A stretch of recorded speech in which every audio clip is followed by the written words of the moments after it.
There's a time for us to be gentle and compassionate, patient, tolerant with ourselves.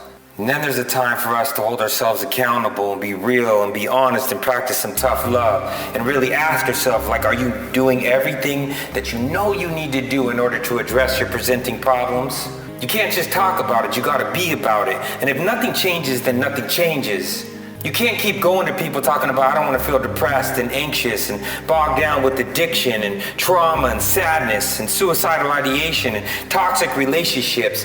I don't want to feel like this anymore. And then they say, listen, if you don't want to feel like this anymore, then I need you to start picking up these tools and I need you to use them as if your life depends on it, because it does, in more ways than one, because you could physically die. Or, which is far worse, you can live the rest of your life and then look back on what could have been, what should have been, what would have been if you had just picked up the tools. But you don't want to pick up the tools and use them, because that involves change, and change involves work, and you don't really want to work for it. You just want it gifted to you. You want someone to put it on a silver platter. You keep waiting for the external circumstances to change in order for you to feel good internally, when you know it's the other way around. You know you got to put in the work internally and then the external circumstances will follow suit. But you're scared. You're scared to climb the ladder of success, because the further you climb, the further you're gonna fall and the more it's gonna hurt when you hit the bottom. So you just stay close to rock bottom feeding, co-signing your shit, making excuses and justifications, and then surrounding yourself with people who will also co-sign your shit. They'll normalize your behavior when you know it's not acceptable for you to do that. You can't keep winding up in crisis mode and then going to other people with crisis management and ask them to help pick you up and dust you off and put the pieces back together, only for you to do it all over again. That's not acceptable. They say insanity is doing the same thing over and over and expecting different results, but you've done it so many times, you know what the results are going to be, and that's not insane.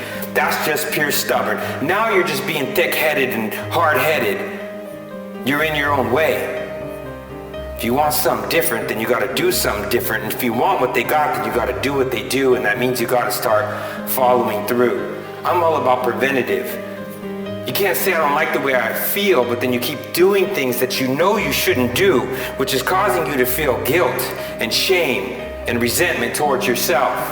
So if you wanna know how to prevent guilt, don't overcomplicate a peanut butter and jelly sandwich. You gotta stop doing things that you know you shouldn't do. Stop messing around with that guy or that girl when you're in a committed relationship. Stop doing things in excess. Stop drinking and smoking in excess when it's affecting your functioning, when you know it's not healthy for you physically, mentally, emotionally, and spiritually.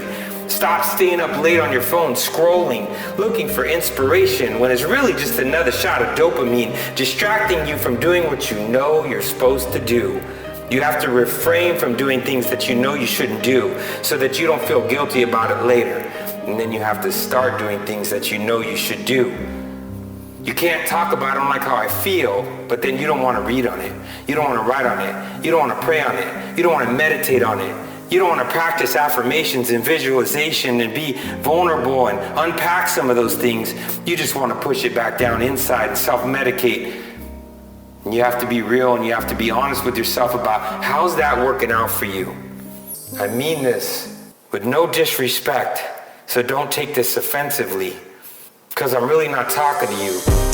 I'm just sitting in the mirror, talking to me.